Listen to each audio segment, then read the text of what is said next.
Hey everybody, welcome to episode 110 of Jokestrap, the podcast with me, Wes Hofmann. Today, I have a very special guest, Ruben Escobedo III.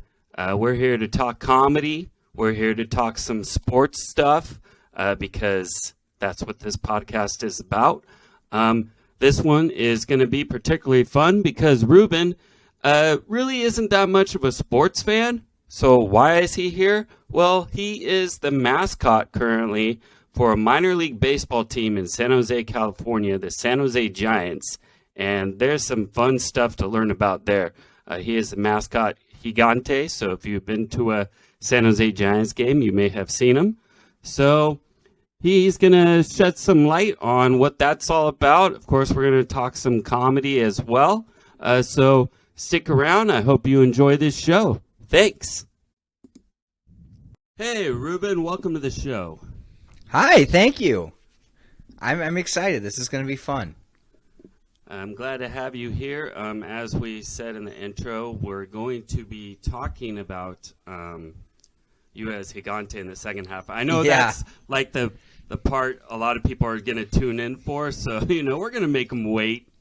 Yeah. We'll get there. I mean, look, it's not like I'm like the guy who plays Gritty, who's like, and this is what I look like. It's Gigante. It's kind of like Masked Singer. It's that level. It's like I feel like people find out I'm Gigante and they go, yeah, that's what I thought you would look like. But we'll save that. We'll save that conversation. We'll save that for the second half. And all right, so Ruben is a comedian from this San Jose area. Is that where you started comedy? Yeah, I started in San Jose, born and raised San Jose. I go all over, but yeah, I'm in the San Jose area. Okay, and then and do you remember? Some comedians remember the first day they ever did a comedy. Do you know? Yes, I know the exact first day. I was at an open mic at the now defunct Cafe for Scotty, and I had to follow me and Dave. That's a good way to break in. Yeah, and me and Dave is incredible, and I was an idiot. So I was like, oh, this is so good. And it wasn't. I could not tell you what my first set was. It was bad. It was awful. But yeah, and I just kind of fell in love with the whole open mic thing, because for the longest time, everyone's like, oh, you got to do comedy. And I'm like, there's no stability there. I don't that scares me. Right. Because I can't commit to that, because it's if something happened or I'm just not funny anymore, then there goes my main income. And so I was like, I don't know. And then my girlfriend and I started dating, and we talked about comedy, and we were in San Francisco at the time, and my buddy sent me this picture of the Cafe for Scotty open mic. And she was like, oh, what are you looking at? I was like, oh, my buddy just sent me this comedy open mic, whatever. I don't know if I'm going to go. She was like, well, when is it? And I was like, tonight. And she's like, oh, well, yeah, we can leave in an hour. And I'm like, well, hold on. And she was like, well, you're gonna go. And I was like, well, hold on. She was like, you don't have to do anything, just go. She goes, and when you go to the next one, then you'll do something, but if you say you're gonna do it, do it. And I was like, she's not wrong. So I went, I committed, and then and now I'm here 4 years later. Nice. All right. So 4 years in, and And how many times along the way have you thought about quitting? 1,000. Okay. I am also a producer, so there's every time a show doesn't go, the perfect exact way you want it, it's like, yeah, I hate all of this. It's actually, this is the worst thing I've ever done. And then it's and then you have that one good show, and you're like, everything I touch is gold. Yeah.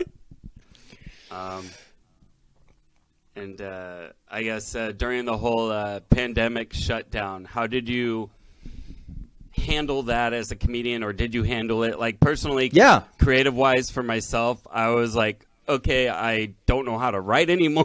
Everything stopped. So I'm easing my way back in. Yeah, for me it was I fully embraced the Zoom digital, because I was like, look, it's Is it perfect? No, by any means. But also the people, the thing that happened with Zoom open mics that doesn't happen with regular open mics is when people are at a Zoom open mic, they're not tricked into being there. Right, like right. there are people at true. bars or That's true. like no one is like it's like, oh geez, it's a comedy open mic. Okay, well I'm here already. No one's like in a Zoom room and is like, it's a what? Like so. So I think that like, you know, like obviously it's different. Obviously I'm sitting at my computer, but you can still like work on those muscles. I think people who are like, I'm not going to do Zoom. It's like, then what do you get? Then you just don't want to do it anymore or what? Because like that's adaptation. You got to figure it out. Right. You have to adapt if you want to keep going. And that's anything, not just comedy. It's anything. You've got to figure out how to do life. So no, I fully was like, I'll do Zoom. I don't care. I did say the worst thing I've ever said, though, which was when this started to clear up and the show I produced, we like did our last one. I said, this is my last Zoom show ever. And my co-host, BMO, was like, you just sealed your fate, dude. He goes, you know we're going to get another one of these things in like 5 years.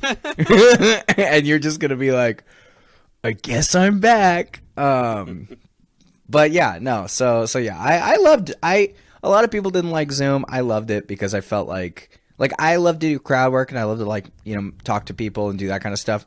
And when I can see into your home and do crowd work that way, oh, if I can just start talking about your weird art decorations you have in the back of your room or whatever, that's so much fun to me. Yeah. My main issue with doing Zoom shows was the fact that I was working remote for my day job all day on the computer. You know? Fair. So I was like, I don't want to like get off the computer to go on the computer again. Like, yeah, I need some time away from the screen. So that was like my main. Oh no! You see, I still had to work in person. I worked in coffee through most of the pandemic. So I was still out there. So I was like, oh, I get to just not look at a real human being. Yes. But yeah, no, loved it. So, all right. So, so I know you said you started at Cafe for Scotty, but what first drew you into doing comedy? Was it just like, one day you felt depressed and had to tell jokes, or? Well, you know what's funny, and there's a little bit of a not funny part to the story, but I promise it's a good thing. Is when I was in high school, my buddies and I would go sit in our other friend's car. And he would play these comedy CDs for us. He was like, you guys got to hear these guys. And it was guys like John Mulaney, Jim Gaffigan, Patton Oswalt, Mike Birbiglia. And we would just listen for 30 minutes. And he was like, this guy's the best. And blah, blah. And like, would just play us these. We were like our like 15-year-old brains were like, everything is different now. Like we were just like experiencing like, oh, this is like what real like this is like at the time. Those guys were up and comers. Now they're, I mean, it's Patton. Those people sell out stadiums or whatever. John Mulaney, hello. But like, I was like, oh, these guys are just doing it because they want to do it with the hopes that something happens. And like, if it happens, it happens. But they like doing what they're doing, and they're killing it. And that was kind of like my awakening, I guess you could call it. Just such a weird way, but like, and then like just seeing. And honestly, too, illegal downloading, like LimeWire and that stuff, where I would just get these old Comedy Central specials of like guys like The Amazing Jonathan, and just these weird ones who I'm like, I don't get this, but I love it. Like this is so bizarre to me, and I'm in. Nice. Yeah. All right. So no one ever just said, "Oh, you're funny. Go do stand." I mean, they did, but it's like one of those things where I was like I feel like some people hear that, they're like, "Oh, you're funny. You should be on stage," and they're like, "I am. I should be on stage," and I'm like, "No, I don't think you get it." Like, I had a very weird like growing up. I was a very weird child, and not in like a weird like I like licked paint. Like I like not like that. Like I was like glue. Like no, I was a weird kid where like. When we were asked, what do you want to do when you grow up? What do you want to be when you grow up? And my answer, and we have this at my parents' house somewhere, is my answer on this little paper in my little child handwriting is like, have a 9-to-5 job. Like, I wanted stability. As a kid, I was like, I want to be comfortable. Like, I don't, like, kids like, I want to be an astronaut. I'm like, no, that, you could die doing that. Like, I don't want to do that. Like, you could get sucked out into space, or like a firefighter or a cop. Or I was like, no, those are all nightmares. And so for me, like, so when people are like, oh, you should be a comedy, like, you should do a comedian, and I'm like, that's that. The likelihood of me succeeding and being this big Hollywood, oh my gosh, is so slim. It's so insanely slim that, like, at this point, like, now as an adult, I'm like, oh, I do it because I like it. Right. I think there are people who are like, oh, I'm gonna hit it big, and it's like, you better be putting the work in then. But if you're just like rolling to every other open mic or like doing local, like, I mean, you know, if you have, like, for me, it's just fun. It's fun to get out there, tell jokes, make people laugh, because that's what we need, you know? Like, I don't have any, like, oh, my Netflix special this. It's like, you know, I just have fun. There's nothing wrong with having fun, and I think for me, that's what it's all about. Yeah, I hear that. I think, like, obviously, if you caught a big break, you'd be like, hell yeah, I'll take it. But it's, but it's not like it's this or nothing. Like, yeah. People have asked me, like, oh, are you ever going to, like, quit your job for comedy? And I was like, I would have to have the most insane thing happen for me to be like, yes, now it's done. Like, there are people I know who, like, who've quit their job, and they do fine with doing just comedy. But I'm like, I am so afraid of life that, like, I would need to be such a huge thing to happen where, like, Netflix would have to come to me. Well, maybe not them. They're struggling. HBO would have to come to me, or Comedy Central, and be like, we have this weird Illuminati thing where we have watched you from a distance. We'll pay you this huge sum of money for it. It's like, that will never happen. So that's why I can just have fun with it, because I'm not, like, worried that, oh, what if I do this wrong and then I won't get it. It's fun. I have fun. Like, that's what I think that, like, a lot of people like, yeah, at times it is a job, because a hobby can be a job and a job can be a hobby, but also, like, I think if you're not having fun with it, why do you do anything? If you're not enjoying anything, whether it's comedy or anything, why are you doing it? Is it out of necessity? Do you need it then? Yeah. You know? Yeah, it seems like half the shows I do anymore, like, throughout the whole day, I'll be dreading going the whole time. I'll be like, I don't want to go. I don't want to do this show tonight. And then I'll go reluctantly, and those end up being, like, the best shows, the ones I don't want to be at. Oh. I'm like, I'm so glad I did this. Yeah. I did a show in Hollister, and I was like, I don't want to go to Hollister. And I drove all the way out there, and there was this dude who looked like Meatloaf there. And I was just like in the middle of my set, I was like, that guy looks like Meatloaf. And he was like, yeah, I've heard it. Okay. And I was like, yeah, but what would you do for love?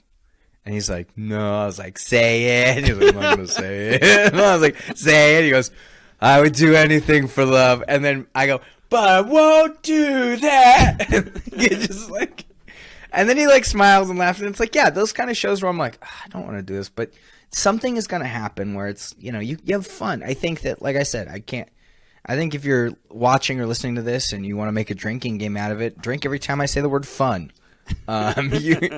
You will have already been smashed. But I think that, yeah, like, it's just the experience and the fun stories that come from it and all that. Like, and I mean, like, you know, everybody's got their reasons for doing it. I think for me, it's a little bit of like a I don't want to get too dark, but it's like a coping mechanism. You know what I mean? Like, where it's like, yeah, things aren't going so great. Well, guess we can laugh about them. Like, I guess we can just kind of, like, figure it out and go from there, you know? So you mentioned being I guess you're a barista. You actually make the coffee? I used to be. I literally just quit. Okay. I was in coffee for 10 years. So any coffee question that you have, I probably know the answer to, and I have probably been asked it 1,000 times. Anytime I go anywhere with coffee, people are always like, well, not anymore, but people used to be like, you're drinking this coffee? But don't you have like an allegiance? And I'm like, no. Like, I don't care. I'm not in a gang. So I've worked for Starbucks, I worked for Pete's, I worked for smaller places. I worked all over. And when I worked at Starbucks, I was always like, Pete's. And then I worked for Pete's and I was like, oh, Starbucks actually is the one that sucks. And like, I one time had a guy come in. And I used to do this thing. So like, I know that I worked for Starbucks for 6 years. But no one, like, customers didn't know that. So people would come in and they'd be like, hey, can I get a venti, blah, blah, blah. And I'm like, is that the big one? And they'd be like, oh, yeah, I'm sorry. Or like, but it didn't matter. Small or tall, grande, whatever they said. I'd go, is that the big one? And they'd go, yes. And I'd go, great.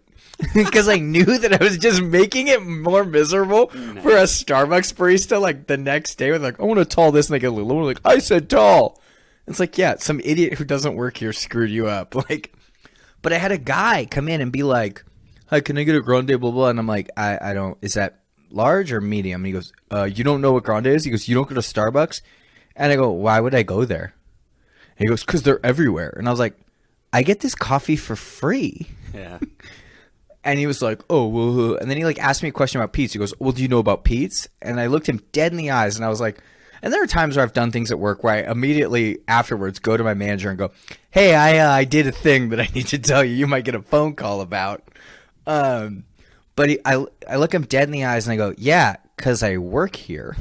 It's like, yeah, I work here. I don't work there. Like, I know about art.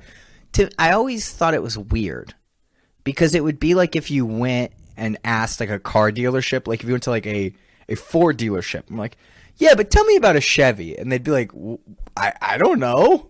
Like, it's like, I think getting mad at them for not knowing. I'm like, people are weird. But yeah, no. So I was a barista for 10-ish years and it was a lot.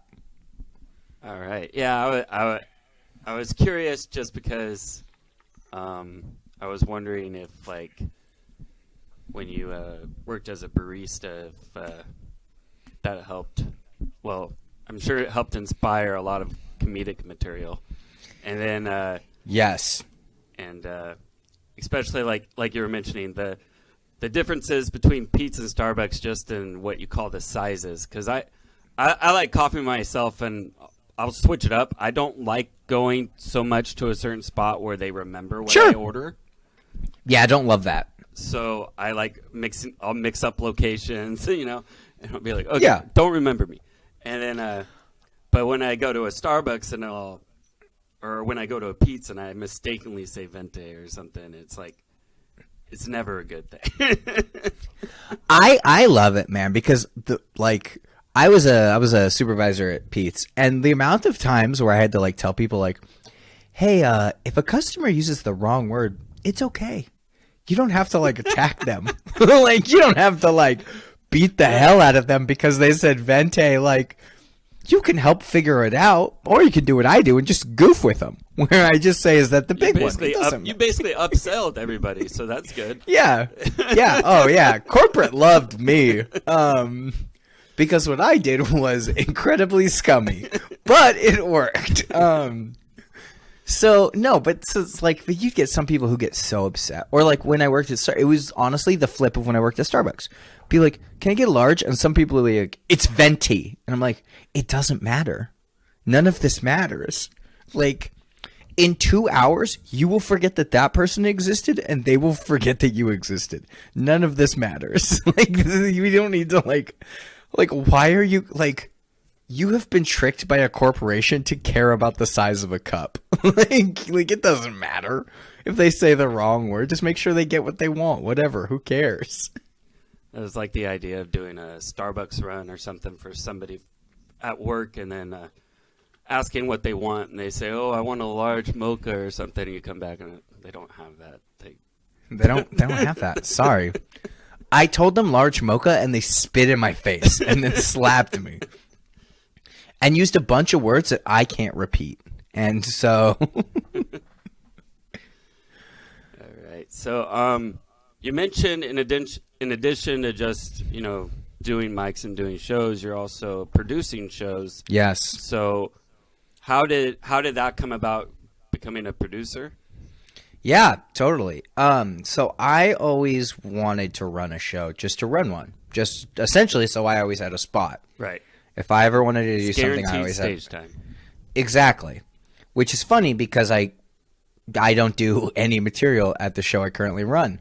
But it's so I had this idea, and I was kind of shopping it around where I wanted to run a show, but I wanted it to be a different show. There's 1,000 regular shows. I wanted to have something that made us different. Like that people went to see us because of blank. Why? What makes it so special? So the show that I came up with, which I eventually called, was Pick Your Poison Comedy, which has been both a blessing and a curse to call it that, because it's a very it's an easy to remember name. It's a good name. I have also had people message me to ask to be on my Comedy Poison show, which is not great. To be like, to read messages, hey, let me get on that Comedy Poison show, and I was like, you could at least try. Maybe not call my show Comedy Poison. That would be cool. That happened more than once. And BMO and I have been like, hey, we're just not going to book them, right? Because they called it Comedy Poison. No, you don't understand. This is my last show. Yeah. I'm going to go out on a bang. It's Comedy Poison. No, so I was doing I had some talks with a place that actually has gone out of business now, which I'm glad never happened. But I was going to do it at a surf shop, and then it just never really happened. The guy was into it, but he honed it with his wife, and then it didn't work. And they also got divorced. So there probably was a lot more at play there than just my dumb little show. But I ended up getting booked on a show at a brewery that was then called Santa Clara Valley Brewing. And I do this show, and I meet this guy who's the general manager. His name is Brian Moore, and he goes by BMO. And I'm watching the show, and I'm I'm having a good time, and he's really cool. And I hear him say, oh yeah, we want to do more shows here. And I had already sent out emails to other breweries, here's my show. And I literally got an email back that said, hey, we don't really do comedy here, but if you want to do comedy at a brewery, you got to talk to Brian Moore at Santa Clara Valley. And I was like, well, I guess I'm talking to Brian.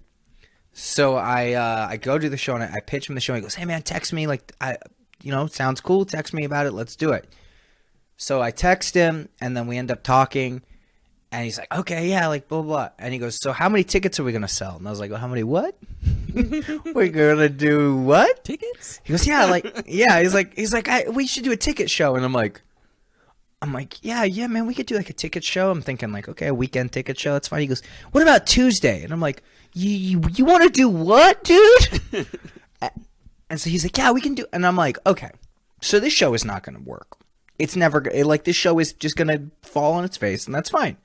Because you can't sell tickets to a Tuesday night show at a brewery. No one's going to go to that. And I'm like, all right, yeah, man, yeah. Come to find out, and because we're talking, he goes, and he actually originally thought I was someone else. To this day, he has no idea who he thought I was, but someone else also talked to him about doing a show, and he thought I was that person. Huh. So it could have gone in a completely different direction. But so we talk and we do it, and he's like, yeah, man, I'm in. So we do, and the show is called, I've hinted at it, the show is called Pick Your Poison. Essentially what happens is we book 5 comics, and each comic does 2 sets that night. The first set is completely improvised based on stupid idiot prompts that I write. And then the audience chooses who they like the most based on their improvised set. And then they come back, everyone does 7 to 10 minutes, and the audience winner headlines, they do 20, and they get to come back for our finals. Everybody makes the same amount of money. You're just competing for stage time. I did not want to run a show that was a competition based on I didn't want people to actually be competitive, because that's not the point of the show. I didn't want it to be who's the best, because it doesn't matter.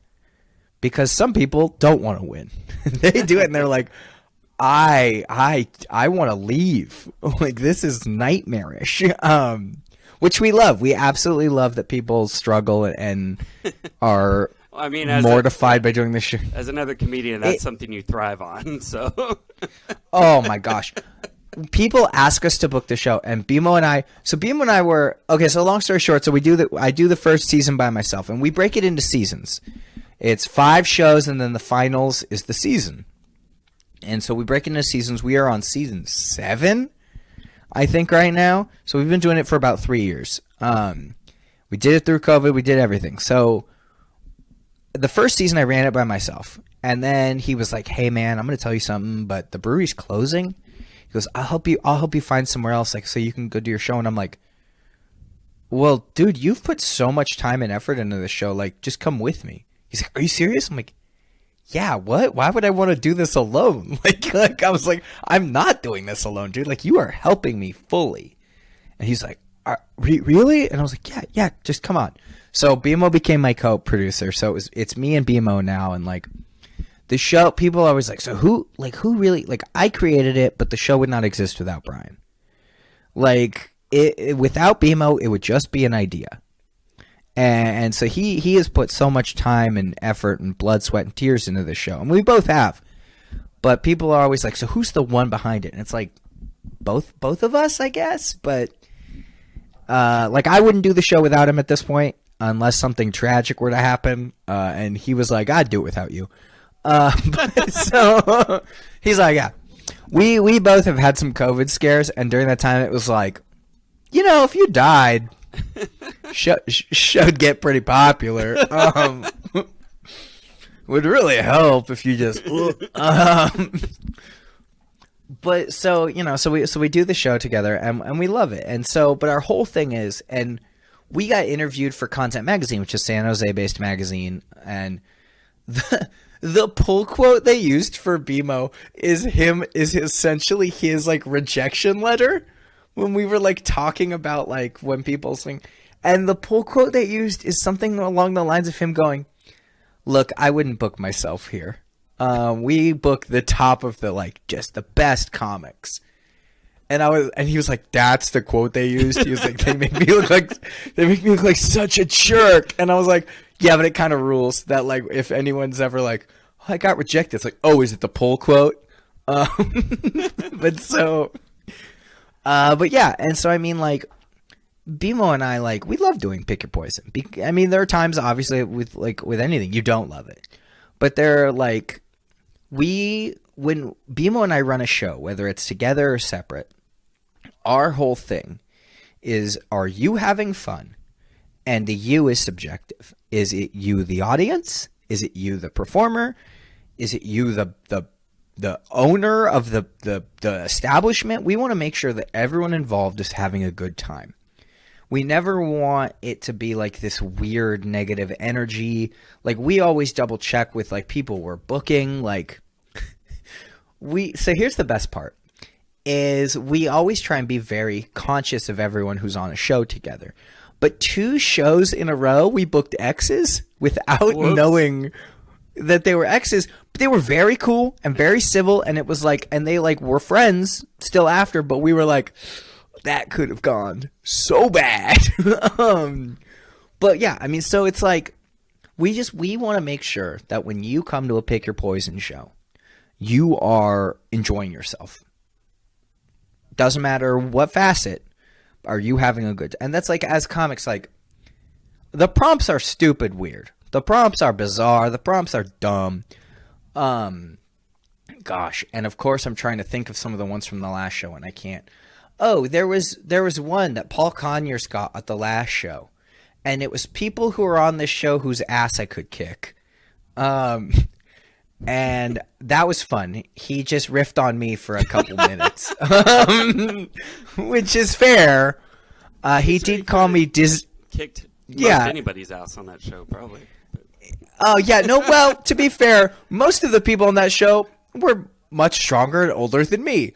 I wrote that prompt and went, whoever gets this is just gonna home run dunking on me. But I wrote that, and then so he got that, and then he proceeded to call me Disney Channel Latino, which is the funniest. Like, I've been made fun of a lot because it's funny with that show. BMO and I know when you as a comic are struggling or you're trying to figure something out because you resort to making fun of the prompts, which happens every show. Someone's like, these are stupid. And the audience is like, yes, they are. This is the best day of my life. Like, they're always like, ha, ha, ha, ha. Like, we're like, oh, easy layup there. Or the second one is, look at Ruben. Isn't he weird? And it just, yeah, he is. He sucks. Yeah. Wow. Because I used to wear sandals all the time. And I stopped wearing sandals to Pick Your Poison exclusively. Like, because... And one time I did, and someone's like, look, and Ruben's in his sandals. And I was wearing Vans, and I just, like, presented them like Vanna White. Where I was just like, no, I'm not. And they were like, ah, ah. And they, like, kept struggling, and it was the best. But, I mean, we've just had, like, so many amazing comics do this show, and so many people be there, and, like, especially when we were on digital, we had New York comics, we had LA comics, we had comics that, like, to actually get them out here would have cost an arm and a leg. Right. Like, Jackie Kashian did the show. What? Like, we had Mike Kaplan, Jackie Kashian, like, these comics that, like, are comics. Those are, like, names that people go see at clubs, and they came and did our show because it's a stupid, weird, it's different. Right. People like to do different.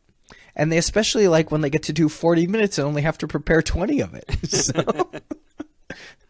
Like, that's the kicker. Yeah, it's the best. So, no, I love Pick Your Poison. Pick Your Poison is the weirdest. Everyone says it's about everything, but it is a blessing and a curse. Because, like I said, it is very cool to go somewhere and be like, oh, Ruben's like, oh, is he? Oh, he does Pick Your Poison. It's like, okay, I'm just an idiot, but sure, thank you. But also, it's a curse when it's like, people, I also love when people don't understand the show and agree to do it because it's a show. We once had somebody come do the show, and they did the show, and they were like, okay. And then halfway through, they disappeared into the parking lot and then came back. And on stage, he goes, guys, I'm going to be honest. I thought this was a different show. He goes, are you guys familiar with The Gateway Show? Oh. And people are like, no, like, what's that? And he's like, it's a show where you do 2 sets, and in between you get very, very, very high. So I am pretty baked right now. And we were like, that's perfect. Like, we love... So I think, too, my favorite thing about Pick Your Poison is when things go wrong. When things go wrong or when things go against plan or anything, because... I love when I plan something and the universe kind of spits in my face and is like, shut up, you're an idiot. Like, you don't know anything. And I'm like, you're right. I am dumb. Like, we had a comic who, she was on the first season. And then I asked her back for the third season. She was like, I never want to do that show again. And we were like, well, did you have bad? She's like, I had a horrible time, but it was a great show. And we're like, great. As long as it's not like you are upset. Yeah. Like, she's like, no, it was just I hated doing it. So she ends up coming back for season 6, okay. Which we did not expect. Or no, season 7. She comes back because all her friends are on the lineup with her. Like, that's the only reason she did it. And I walked right into a trap where she said, oh, how much time do we get? Or like, when does the time start? And I said, oh, time starts when you read your first prompt. Because I say that every time. Time starts when you read your first prompt, and then, you have about 7 minutes. She goes, okay, great. Gets on stage. And the first words out of her mouth are, so Ruben said that the time starts when I read the first prompt. Guess I'm not reading any prompts yet. And proceeds to just go on for 4 to 5 minutes about awesome. how stupid me and BMO are. And it is the funny, and after every solid laugh, she just goes, seriously, please don't vote for me. And then is reading the prompts and just making fun of them just to no end. Just absolutely ripping into them. Not even doing jokes about them, just being like, this sucks, this sucks. And then at one point she goes, I don't even know anything for this. And points to the crowd and goes, you got anything? And there's a comic watching the show who she then proceeds to pull on stage and go, here, do like a minute on this one, and gives her the mic and just stands there watching her clock as this other comic does her set for her. And we were like, that's what we want. We love chaos. We love that you walk into a Pick Your Poison show and have no idea what's about to happen. Rick Storer was in one of our finals and he lost. And he goes, I'm about to bring some chaos. And we're like, all right, man. And so for his prepared set, he proceeded to chant anarchy for most of it, rip his shirt off, and then pass the mic stand back through the crowd, pass the stool back through the crowd, and just kept screaming. And BMO and I are in tears. And he goes, I'm done now. And then just kind of gingerly put the mic down. And we were like, that ruled? But what the heck was that? Wow. Yeah. So, with that show, I'm sort of segueing into the sports talk now since we're a little over halfway. Yeah, that's fine. And yeah, I'm just going to announce it's a segue, guys, in case you can't tell. But with the Pick Your Poison show, was it that show you guys ended up doing outdoors at the San Jose Giants Stadium? Yeah, Excite Ballpark. That's the one that we brought. They messaged us and were like, hey, we're interested in doing some live events. Like, would you guys be interested? And we were like, yeah, absolutely. Like, how can we do that? And essentially it was, so if imagine a ballpark and the comedians are on home plate. They're essentially running from third base to home plate, like that dugout area to home plate. And there are cars surrounding the entire field. Just cars everywhere. Infield, outfield, everywhere. Jumbotron is on showing the cars or showing the comics. And you don't even need to leave your car on. You could turn your car off. And the audio is coming over the auditor, like the speakers of the arena.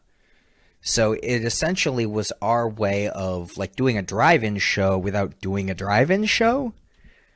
And like, so, but it was fun. That was weird. And that truly was again, hopefully a once in a lifetime, right? Where it was like, how do you adapt? Well, we could go to a baseball stadium and put cars everywhere. And it's funny because we did that a year and a half ago. Like it was a good while ago. And we still get questions about it. We still get, are you guys going to bring back the drive-in show? And it's like, well, maybe if the Giants want to do it. Not playing. Yeah, because that was why we could do it, is they weren't playing. Yeah. Nothing was happening, so they just needed to use the field for something. They needed to make money. Yeah, how did that, if you're allowed to say, how did that money process work? Was it 50-50 split, or was there some percentage? You know what? Here's what's funny, is I think I am allowed to say, but I genuinely don't know. I do not remember. I heard you start to ask the question, I went, I don't know. Like I think it was a 50-50, but I don't. But so that was the thing too, is we technically charged less than we would have charged for a normal ticket to Pick Your Poison, because we did $20 a car instead of $10 a person. Right. So you could load a car up. Yeah, which people did, which ruled. We loved to see cars full of people roll into this stupid show that we created. There was also, like, my favorite thing was we were at the Diamond, and the Diamond was packed, and we were so psyched because it was like, we were just like, oh my gosh, like all these people are here for this show. And I saw this girl that I went to high school with. And I was like, oh, she probably saw me post it on Facebook. And like she walked by me and went, hey, blah, blah, and she just kind of looked at me like she had no idea who I was. And I was like, hey, like I'm like Ruben. She goes, do I know you? And I was like, at first I was like, what the hell? But then I was like, wait, that actually kind of rules. That this girl has I just assumed she saw it on Facebook from me and was like, oh yeah, I'll go to that. But just people were just going because the event existed. And I was like, to me, that was like okay, we made it. Like we're doing something right here. When our main audience is not coming because they know us, they're coming because, oh, a comedy drive-in show? That sounds fun. That sounds weird. I'm into it.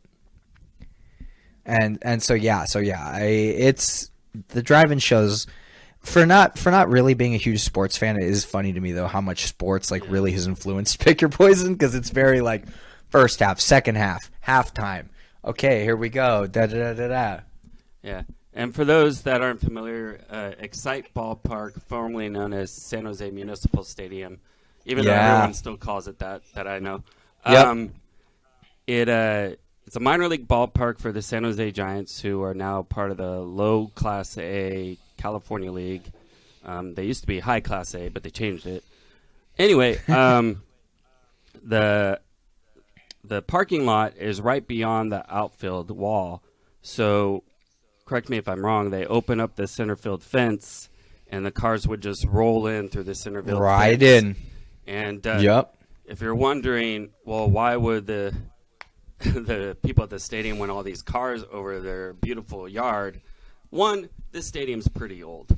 It's an older stadium, yeah. And two, like we were saying, they were not playing at all, so they'd have time to rehabilitate the lawn and everything as needed. But so go ahead. Well, I was just gonna say, for me, growing up when I was a kid, my only knowledge of minor league baseball was the San Jose Giants. Yeah. And we'll get into this in a sec, but I got to go to the Sacramento River Cats minor league stadium. And I was like, whoa, theirs is like a stadium. Yeah. Like a real stadium, where the San Jose Municipal, or Excite Ballpark, which I love to death. I grew up there. It's kind of just like, oh, this probably used to be a parking lot that somebody paid a decent amount of money for, and now it's a baseball stadium. Yeah. So it's fairly old, but there's a lot of history there. So much. The San Jose State Spartans also use the field as well, even though they're supposed to get their new ballpark sometime. And then during the drive-in comedy show, for those that aren't familiar with how that worked, is the audience members respond to jokes by, was it honking their horns? Honking their horns, or it got to the point where, like, again, I'm like, no pun intended, but I'm tooting my own horn here. You could hear laughter. Like, there were cars. Yeah. Have your sitting in chairs in front of their car, sitting on the hood, sitting like it. We loved the weirder people got with it because that made it feel more underground. What we love about Pick Your Poison is how weird and underground it feels. And so, like, the fact that we had, like, it kind of feels like, this is so lame for me to say, but it felt punk rock, where it's like you just kind of had people who were coming and, like, sitting in chairs and, like, tailgating our comedy show, and we were like, what do you think is going to happen here? Like, this is an idiot show run by idiots. Like, but like to have people show up early and be like, oh, we're just like making food before we go in. It's like, what? Like, for this? For us? Well, and that was the first, I remember too, the first paycheck that we ever got from them. I texted my dad and was like, hey, it's so cool. Like, it wasn't anything crazy. Like, I remember we were able to split it and pay all the comics or whatever. And I texted my dad, and I was like, this is so cool. And he said, if you were to go back in time to when you were around 6 years old, and if you were to ask me to put any amount of money on if you would ever get paid by a professional sports stadium to do anything there, specifically on the field, I wouldn't. He goes, I would have lost so much money because I would have put my life savings against it.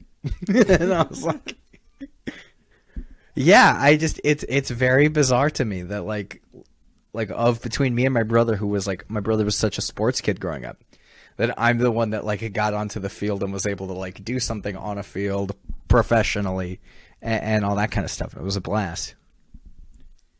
All right. Awesome. So, that brings me to the big questions everyone's waiting for. Yeah, this is I bet about becoming Gigante, the San Jose Giants mascot. Now, did that come about because you were doing those shows there and they got to know you, or was this just something that you were like, hey, I want to do this? All of the above. So, so one of the members of the San Jose Giants staff, she had started coming to Pick Your Poison shows. And she like knew BMO, remotely or whatever. And so she knew him. And she started coming to these shows, and I got to know her and blah, blah, blah. And then we started doing the shows at the Giants Stadium, and she was kind of our main point of contact. And so then the Giants posted on Instagram something along the lines of, we're looking for someone who wants to work with us. We have some Gigante shoes that need to get filled. And it was like, okay, or it was some pun like that. And I was like, okay, they're looking for a new Gigante. So I text her, and I go, hey, what do I got to do? What do I have to do to be Gigante? Like, she's like, well, I'll pass your name along and blah, blah. And I went, all right. I thought nothing of it. Like, okay, if it happens, it happens. So a few weeks later, I get a text. It's me, her, and she's added one other person to a group chat. And she goes, hey, so you two are the only ones who expressed any interest in being Gigante. We got no applications, nothing else. And the other person was BMO. Oh, really? Did you know that? And no, we had no idea that the other one was like, I want to be Gigante. Huh. So he pretty much just goes, give it to Ruben. Just let Ruben do it. Like he was like, I got too much going. He's like, I'll be a backup if he needs it. Let Ruben have it. I was like, cool. So I became Gigante, and it's weird. It is but it is probably the most fun I've ever had doing a job, because nothing matters. I can show up and dance around like a buffoon, because it's not like it's me. You know what I mean? Right. It's kind of like this fun disguise of like, I get to just kind of do whatever and have a good time, and that's all that matters. That's all that, like, I have so much fun with it. I walk somewhere and people are excited that I exist. Like, it's a good feeling. People actually hug me now. Yeah. Oh, it is so funny though, because I'll show up to the stadium, like, and I never like to be like, do you know who I am? But I like show up to the stadium and I'll walk through the front gate, and I don't have a ticket. I just kind of scoop by the line. And one time someone stopped me and was like, oh, I'm sorry, do you have a ticket? And one of the other ticket takers was like, no. Like, I was gonna like I was gonna like do something. They're like, no, let him go. And I was like, it's okay. They just don't know who I am. Yeah. Like, That's funny. But yeah, the people get very like, oh no. Do you know who that is? Do you know who that is? It's like, just he gets to come in. Don't worry about him. But also, like, after games, like, so I'll walk around again, and I go 10 steps. He got there. And I stop, and I do my waves, and I flick it. He has a goatee. I flick his goatee. And he has a whole bunch of things that I've kind of, like, you create this personality. Right. So I was like, okay. So I'll change after, like, Gigante will go to bed, and then I will change, and I'll walk around as myself. And it is insane how different it is, because no one cares that I exist. But I also need to catch myself, because my brain will resort to like, oh, do the walk. Like, and I'm like, no. Or like, I was talking to one of the coworkers, and I like did this weird twitch, and she like looked at my arm. She's like, you okay? I was like, yeah. A kid just walked by, and I almost went out for a high five. And that would have been so weird. Yeah. If a parent is, because how do you explain that? If you're walking with your child and a strange man with a mustache just goes for a high five, you can't be like, hey, can I talk to you over here but leave your kid there? I am like, I don't want to ruin, like, the illusion is about to be ruined. Yeah. And so that's what's fun with it, is like, I love, I mean, Gigante is like, is an icon. So I think becoming that icon and becoming him, and like, my friends make fun of me because I do talk about Gigante like he is a separate person. And I'm like, well, he is, like, because what he does and what I do are different. Like, how he reacts to something, like, I mean, I'm playing a character. Right. So how he would react to something or how I would react to something are two very different things. I, myself, not really a huge sports fan. But Gigante obviously loves baseball. He loves sports. He loves everything. So, like for audio, is this audio and visual or just visual? It's both. Okay, so for the audio listeners, you were wearing A's stuff. If you walked up to Gigante, he would grab his nose with one hand and with the other hand do like oh, that stinks. Yeah. And it rules. Yeah. It's awesome. Because it's just so stupid. Like it's a dumb joke. Like, oh, A's stinky. But people love it. Or like there are people who I'm taking pictures with. If they're wearing like a different team's hat, his hat comes off, so I'll put his hat on them. People always get a kick out of that. They always, like, there are things that Gigante can do, and it's just like, when I first started, I was very cautious as Gigante because I wanted to make sure I was not doing anything I wasn't supposed to do. And then very quickly I learned those rules don't apply to me. I don't have, like, obviously there are rules. Right. It's like, hey, don't harass people. But I can do whatever. I can go wherever. I can walk. Like, obviously I can't walk on the field during a game, but I can, like, go do what I walk through the stands all the time. Like, I love games that aren't super full because then I can just get through the stands. Like, so I kind of have like a routine that I put in my head where it's like, okay, be here for this game, be here for that game, go do this, go do that. And then around this time, I'll go up one section and kind of make my way through the whole stadium, going up and around the seats or whatever. Because I remember when I was a kid, what did I love seeing? Like, what did I like? Because I loved mascots, I loved characters, I love that kind of stuff. So when I was a kid, what did I want to see? Well, I always thought it was so cool when Gigante went to the seats, or when when Sharky came to the seats. Yeah. I thought it was so cool. So I try to do that. I try to make sure that like it's such a weird contrast to my comedy, but I try and make sure that I have made someone's night. Like, and it's funny because my mom's been a preschool teacher for more than I've been. I think she's been a preschool teacher for like 35, 36 years. And she always goes, hey, I have a kid story I want to tell you, like this funny thing a kid did. And now I'm starting to be like, okay, I got a story for you. Like, Gigante obviously does not talk. He is a mascot. It would be weird if he talked. Previous Gigantes have made noises. Grunting. Like they make like grunting. Yeah. I haven't worked on your grunt? Nah, it's just weird. Like, I have a very distinct voice, I feel like. And if I grunted, someone would be like, is that Ruben? What the heck? Which is so like other Gigantes are like, ugh. I'd be like, and they're like, no, don't do that, Gigante. We don't know what that is. But so I think like there are kids that like I see that season ticket holders or whatever where there are relationships, which is again so bizarre to me. But Gigante has relationships with people who have no idea who I am. Like, there's elderly people who, there's one woman in one section where Gigante will always blow her kisses and do waves at her, and she'll always, and it's very sweet. I've taken plenty of pictures with her. She has no idea who I am. Right. I have walked past her. And nothing. Right. And it's funny because you'd think that if you were at a stadium and you saw a guy in like gym shorts and a sweatband, you'd be like, and he looked like me, you'd be like, I don't think he's a player. What's his whole vibe? He looks a little old and chubby to be a player. Like, what's his whole thing? But yeah, so I mean, it is probably the most fun job I've ever had because it's just absurd. Like, it's just absolutely wild, and that's why I love it, because I'm goofing around for a game. And you're in the best way possible. You're in your second season now? Yes, second season. And have they brought back on-field in between inning games and stuff like that?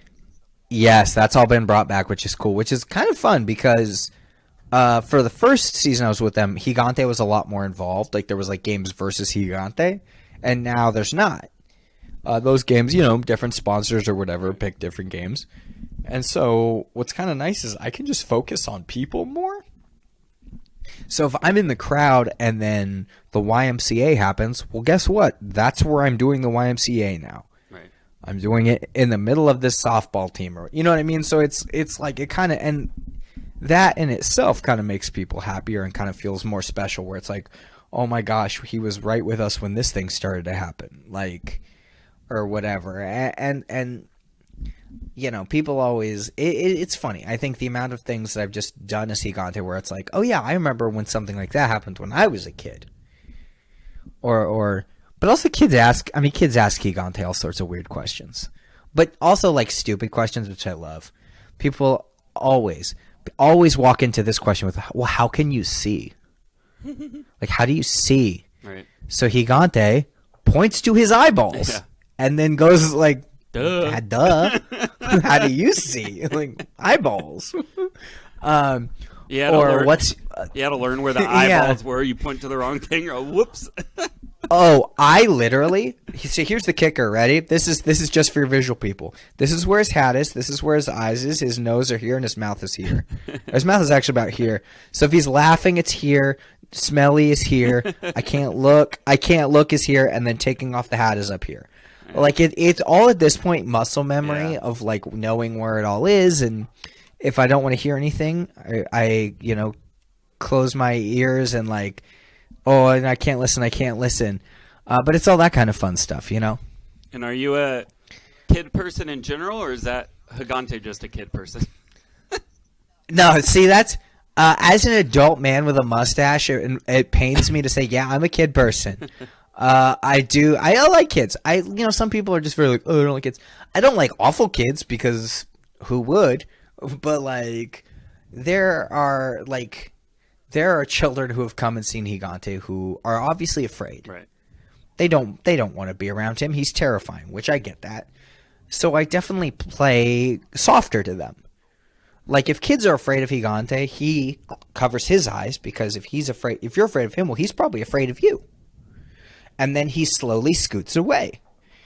And that might get a chuckle, or that might, that might get them to be like, oh, why would he be afraid of me? Right. Like I'm a little kid. Yeah. Or some kids, they don't want to take a picture with Gigante. So mom will come up and take a picture. And then Gigante will look at mom and go like this. And then they will high five, showing the kid it's safe. There's nothing weird happening here. Or Gigante will high five their whole party. And then slowly out to them. And then they'll do it. And then if they do it, big cheer. And if they don't do it, that's okay. It's okay. No worries. Like, I never want people to feel pressured. Which is funny because my mom is not a costume character person. She does not like mascots. She does not like characters. And she came to a game, and she knows it's me. Right. She's fully aware. So the Giants were very graciously got my parents a VIP section, and it was them and my aunt. And I walk up, and my mom just goes, "Hi, Gigante," And she's, do the little finger wave, and she's like, "Thanks, Gigante. We're so happy you're here." and he does if he wants I don't request hugs a lot unless I know that person because I feel like it's kind of weird to be like, "Give me a hug." But I do this. I do 2 chest slaps and then like arms out and bring it in. And so I did the chest slap and bring it into my mom, and my mom was like, "Okay, Gigante, I'll give you a hug." And I bear hugged her a little bit and then did the laugh. And my dad loved it. My dad eats it up. My dad is like, "That's so funny," because he loves watching street performers or mask. He loves watching people be not people. Right. So he was eating it up, and my aunt goes, "Are you sure that's Ruben?" My mom was like, "Oh yeah, haha." She goes, "No, but that doesn't move like Ruben. That doesn't move." And then at one point, she was like, "Cause watch how he moves. That's not like Ruben's movements." Yeah. And then, I was by them and some dancing started happening, and I did some very specific dance move where I shook my butt at my mom, and my mom was like, "Yeah, that's him." She was like, "Yeah, that's very much him. That's absolutely something he would do. There's no way that's not him." But it's funny when I see people who think they know who I am and are wrong. Right. Or when I see people that I know that have no idea who I am. Yeah. I have... Yeah. It was funny because I went last year was the last game. I used to go a lot more when I lived in the area, but... Sure. September last year, I went to one of the Stockton San Jose games with my uncles. Yep. Because I had to root for Stockton because they're the A's, and but my uncle Lanny's been on this kick of getting photos with all the mascots. So he rules. He got one with you, and then I had no idea it was you at the time, and later, like, I think it was basically the next day on Facebook, I saw you post a photo, and I was like, wait, what the fuck? Like, I was like, that's you? I was like, my uncle just took a photo with you. And then I told you about it, and you're like, I remember your uncle. He was the only one wearing A's gear. Yeah, and that's the thing is, like, I love when people come in. Like, there are some people who have, like, I'm like, hey, you need to chill a little bit. Like, one dude, like, got verbally aggressive with me because he was wearing an A's thing, and I was like, oh, he's like, F you, man. And I was like, dude, I'm a 7-foot tall gorilla. Like, you think I take anything seriously? Like, do you think I'm actually upset that you're wearing that? I don't care. I was like, but it's funny too, because in the first season, I had a handler, and her name was Hannah. And there were times where we're watching the game, and she would have to inform Gigante that he needs to cheer now because something good happened. And I was like, oh, yeah. Like, I don't know what's happening. Yeah, because I'd stand there, and it looks like he's watching, but I am so zoned out. Because I'm just like, because I can barely see much. So I'm just like, I wonder what's dinner. And she's like, Gigante, cheer. And I'm like, oh, But yeah, no, it's the best. It's one of those things that, like, I will be able to tell people for forever. Oh, that used to be me. Like, I was that one. Like, and it's the most fun job. Yeah, most fun and probably the most, like, rewarding job I've ever had, because it's just like the amount of bad days I've had there compared to good. I've had one bad day where it was like somebody, like, freaked out because they thought I was doing something I wasn't. And then it was just like, oh, yeah, that person ruined it for, like, the rest. So I just, like, left. I was like, yeah, I'm done now. And my manager was like, oh, yeah, that's fine. That's weird. Okay, bye. Now, are there any extreme weather days, like if it's near 100 or high 90s, where they're like, okay, no Gigante today. It's insane to ask you to do this. Or is it like, suck it up and sweat all over yourself? A little bit, which I should clarify. Yes, but in the most like safe way. Where they're like, hey, we know it's really hot. We put like 7 waters in your thing. Take as many breaks as you need. Like, so I have a shed that I go and I change and all my Gigante's house. And it's funny. It is the most hidden but obvious thing that I've ever seen. It's just a shed that just sits there. And, like, that's where Gigante lives. But no one ever goes near it or in it or touches it or anything. So, so there are times where, like, if it's like 100, I will maybe take 3 or 4 breaks that day. Yeah. Because I'm wearing a sweatband, but, like, I'll pound waters. Right. Because I need it. But on the flip, if it rains, that's when we have to be like, is Gigante coming or not? Because we wash the suit, obviously. Right. The head is what gets tricky. Because the head, you have to be careful how you wash it, because it can't just get wet, because then it'll get matted, and, like, the foam will deteriorate, and blah, blah, blah. But, yeah, so it's like, it's almost the flip when you're like, extreme weather.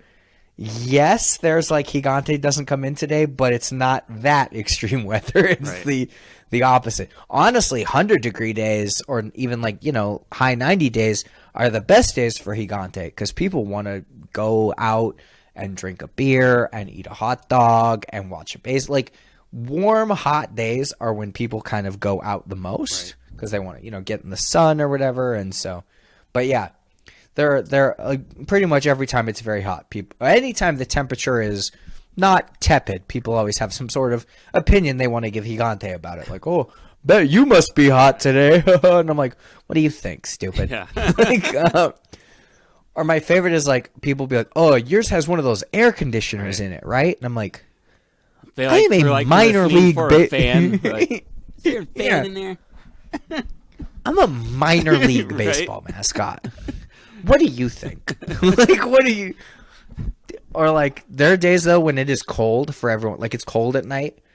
And they're like, oh, I bet you're warm. And I'm like, I am sweating. Like, it is... And those days are great, because I'm like, oh, I feel like I'm sweating, but I'm a comfortable temperature until I go home.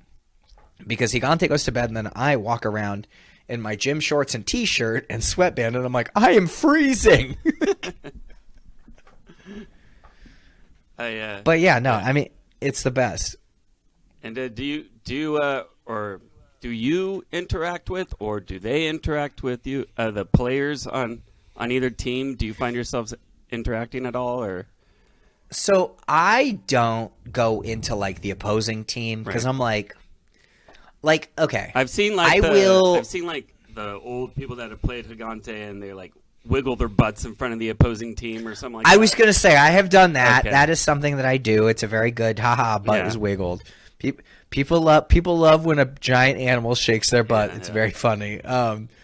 I have goofed around with our players a little bit. Like I walk and one walks next to me, and then I try and make myself bigger than him. Like, you know, it's fun. We goof around. Like nothing like I've never been into their dugout like during a game or anything because I tend to just focus on the people. Right. But and I think like one player might know who I am, but again, it's not like they know, oh, that's Ruben. They just know, oh, he's a guy with a mustache. Like he's the mustache guy. Yeah. But yeah, it's funny too because the other night I went as I was Gigante and walking around. These kids are following me all. I mean, kids always follow Gigante. Blah, blah, blah, blah. They're always like all night, and I'm like, oh, okay. So Gigante goes to bed, and I come out. And again, this is a joke just for your visual viewers, but I come out and this kid, and I'm walking as me, and this kid's looking at me like this. He just goes, and I'm like, he knows, like he knows, like this kid had no reason to just. I'm like, why is he studying me? And then I like, well, then it threw me off so much that I corrected my posture where I was like. Please, oh my gosh, was I walking like Gigante? Like walk like, oh, and then I'm like trying to remind myself how to walk like a normal person. Like, I'm like, don't be obvious. But yeah, no, it's the best, man. I love it. That's awesome. Yeah. I had another question. I totally forgot it in that story. Oh, I just remembered it. So, in San Jose, for the San Jose Giants, there's Gigante, and there's also another popular person without much of an outfit except for a hat, and it's the churro guy, the churro man. The churro man. The churros at San Jose Giants games are the best churros you'll find. Better than Disneyland, in my opinion. I will say, and not just because I work for the San Jose Giants. This is not like they're not paying me to to have this opinion. I went to Disneyland last year and got a churro and went, okay. Yeah. And I was like, I prefer the San Jose Giants churros. Like, and that's their whole thing is the churros. Yeah. And I will like fight. They are better than Disneyland's for sure. Yeah. So the question is, in terms of your eyes, who's the more popular character at the San Jose Giants games? Is it Gigante or is it the churro guy? Like, who? So you get upset? Which one? Like, if you don't see one, which one is it you're upset about? Oh man, it's the churro guy because Gigante is just a guy in a suit, right? But the churro guy, if he's not there, then I don't get a churro. There you go. like if Gigante's not there, it's like whatever. I'll just see him next time. But it's like, but I want my churro now. Yeah. Like if he's not, if the churro guy is, I will tell you that there are times where Gigante has turned the corner, and if he sees the churro stand like shuttered, it's like, oh man. Yeah. Like, and it's not like I even planned on getting a churro that night. It's just like, oh man. But no, and I'll tell you right now, he is a super nice guy. Yep. Him and his whole family are sweethearts, and they are very into Gigante, and like they're super positive, and like, well, and I apologize, I'm gonna break the illusion. I don't know when this airs, but like tonight I am gonna go be Gigante, and it is churros night. So the churro guy is such a big part of the Giants. That like they have like a churro night every month or every other month where the jerseys change to the churros. Right. It's a whole big thing. There's churro bobbleheads. Like I think that is a really. I mean, he has his own bobblehead. Like Gigante also has his own bobblehead. Gigante has a few bobbleheads, but like the churro guy is just a guy, and he has his own bobble. Like I think that's like more impressive. I think that if you had to give me the holy trinity of like weird mascots for the San Jose Giants, it would be Gigante, the churro guy, and Crazy George. Like, because Crazy George has been everywhere, but Crazy George was like a San Jose Giants guy for a really long time. Enough to the point where Gigante has both been called Mr. Churro and Crazy George. The amount of people that call Gigante the wrong name is amazing because his name is on his shirt. It's on the back. Just read the back. Yeah. The other day, though, the best one happened. The absolute best one is a kid walked up to Gigante and very clearly liked Gigante and wanted to take a picture with Gigante but could not remember his name. And he walks up and he goes, "There's our guy. There he is. There's Harambe. We love you, Harambe." And I was like, I am glad that, close enough. I am glad that Gigante could not emote because Gigante on the outside is going, "Oh, yeah, good job." And on the inside, my face is like, like, this kid just called me Harambe. At least it wasn't like, Geraldo. Yeah. But yeah, so it's funny where it's just like the things that like, I'm like, it's on the shirt. You could just read the shirt. But yeah, and like it's funny too because season ticket holders really want to know like, okay, so who is Gigante? Like, is it still the last guy? Yeah. And people are like, "Oh no, it's a different guy." And then people always try like, so who are you? And I'm like, what do you want me to just be like? "Hey, my name is Ruben." Yeah. Like, what do you like? There are 1 or 2 season ticket holders who know who I am because they have pieced 2 and 2 together that Gigante has disappeared and there's now a man in gym shorts talking to everyone Gigante works with. This guy doesn't grunt. Yeah. Can I tell you right now that people have been upset? Like there was some guy who was like, Gigante, I think you forgot how to do it. But you used to grunt. And I'm like, I just don't want to do that. Like it's kind of wild because it is a character. Yeah. And it's like it's my version of the character. I kind of created how he walks and how he interacts and how he does this. Like his 2 main emotions for me when I this is so bizarre to say it like this, but when I portray Gigante, his 2 main emotions are he's flirty and he's hungry. So if he sees someone carrying food, he always does the thing of like, "Come on, let me have it." And they give him one. He goes, "No, the whole thing," and he'll take a popcorn bucket and just start to walk away and wave and then give it back, but maybe not let go. And, so it's a whole thing. But then, of course, whenever there's a couple, he'll sit next to the girl and look at the guy and go, "Okay, you're good. You can go away now." Like, he'll wave him off or he'll do one of these, the ring. And then she'll go, "No," and he'll go, "Great. Goodbye." And people get a kick out of it, like, because it's stupid. It's nothing. It's so, like, it's so harmless. That it's like, I'm a 7-foot tall gorilla. I'm not really trying to, like, talk to your girlfriend. Right. I don't care. I can't even talk. Because it's not, yeah, it's not me. I'm not, what do you think, I'm really going to take your bucket of popcorn? Like, no. Like, although we did have the other night, it was funny, one of the employees, his daughter came with his wife, and he got to sit with them for a little bit. And his daughter, maybe 3 years old, loves Gigante. Will run up to Gigante, give him a big hug, like loves him. And she's sitting there at the deck with her hamburger. And he looks at it, he points, and he does like the stomach rub of like, She's like, "Yeah." And he points it again, points himself and goes, "Me?"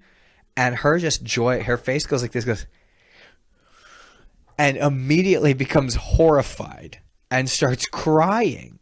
And her dad is like, "It's okay, it's okay." And I'm like, I'm sorry. And then later I talked to her dad. He was like, it was the funniest thing that ever happened. He's like, because she was just exhausted. So her brain just went, "You can't have a hamburger anymore?" Breakdown. I was like, oh my gosh. I felt bad. But yeah, I mean, I have countless stories and thousands of stories of just ridiculous, weird, fun things because that's the job. I mean, that's what I love about it. When a mascot, say like Sharky or Stomper. Yeah. Well, maybe not Stomper. Yeah. But any of the other Bay Area mascots have a birthday party where other mascots are invited. Is that also you going on the road, or? Yes. So I don't go on the road for like games. Obviously, Right. like Gigante isn't going to show up in Modesto or whatever. But I do go to birthday parties. So during COVID, it was a little weird. I only got invited to one, and it was the River Cats in Sacramento. So me and my boss drove, to Sacramento. Not in the suit. I always need to clarify. When people always like, You gotta wear it the whole way. Yeah, not in the suit. I drove like a normal human being. But the kicker, so like for stuff like that, we did something in Los Gatos though, and for like a girls' t-ball thing, and I was pretty much fully decked out, except for the head and the gloves, because I can't put the head on if the gloves are on. Right. Like I have to put the head on first, then the gloves. And so I am pretty much decked out, and we get about 3 or 4 blocks away. And my handler is like, "Well, I guess you got to put it on now." And she drives like a sedan. So I have a picture of it. I am laid all the way back, head on, gloves on, like fully decked out. And I'm just ducked because it's like that's the only I cannot sit comfortably. I have to lay down. And we pull up to the place, and I go, "Well, we have a problem." She goes, "What?" And I go, "How do I get out of the car?" So I had to so she had to get out, and then I pretty much had to vertically, horizontally lay down over her seat, and then go feet first out. But yeah, so if Sharky did recently have a birthday, but no one was invited, so we weren't in But when Gigante has a birthday, Sharky will be invited, Sourdough Sam will be invited, Stomper will be invited, Lucille will be invited. People also often ask, "Oh, who's better, you or Lucille?" And I'm like, why would I ever? What a buck wild question! Like, "Oh, who's better, you or Sharky?" You gonna get called up? Yeah. What do you think I'm gonna replace Lucille? Yeah, I get that question a lot. "Oh, are you gonna move?" I'm like, I mean, I I don't really think players you get called up through the ranks. Yeah, I was like, I don't really think that's how it works, but I wouldn't be opposed. But yeah. All right, that's awesome. It's cool to learn a lot of that. Yeah, it's fun. Well, that was the thing too. Is when I first got the job and I signed all the paperwork, that was I'm Gigante. I signed it and was like, "Hey, do I have to sign anything that says I can't tell anybody, or can I tell people I'm Gigante?" And the HR manager looked at me. She went, "I don't know," and then called one of my bosses, and it was like, "Hey, is he good to tell people?"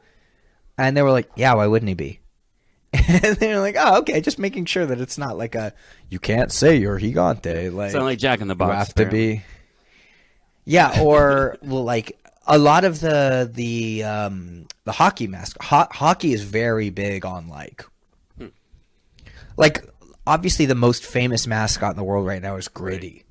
And the whole kicker with Gritty is no one knows who Gritty is. But it's a whole thing where this dude has so much security. It's not even he walks in dressed as some sort of other employee. It's a whole thing. And so it's for me, it's no, I just kind of walk. The ushers and most of the food people do not know who I am. But all front of house people know who I am. All security knows who I am. All you just for safety purposes, of hey, and if they don't, they like I said earlier, they promptly get introduced. Where it's "Oh no, do you know who that guy is?" It's please. All right, so I'm gonna go ahead and wrap it up here. But one last question to end the podcast with. Sure. Is there anything you would recommend? Well, first of all, do you have anything you want to plug? Oh, yeah, sure. Pick Your Poison Comedy, always. We're on Instagram as Pick Your Poison Comedy. We have live shows. I think it's Tuesday. One of the Tuesdays of the month. It's last Tuesday, I believe. Pick Your Poison Comedy. You can find us. We have Eventbrite. We're all over that kind of stuff. So, yes, please find us there. But yeah. And then any recommendations as far as other comedians you would recommend to see, or any funny television shows you would recommend? Anything funny? Oh, recommendations. Any funny recommendations? Yeah, funny. Well, I mean, I can't sit here and talk about sports and talk about comedy without saying, without fully recommending my co-host, BMO Brian Moore. He's very, very good close friend of mine, and we only met because of comedy. We only met because of Bigger Poison, and that is why we are such good friends. So please, if he's all over doing shows always. So if you ever see Brian Moore or BMO on a flyer, you know that's going to be a good show. All right. So thank you very much. Enjoyed having you as a guest, and yeah, thank you. And good luck with the rest of the season as Gigante, and with everything. Thanks again. Yeah, thank you.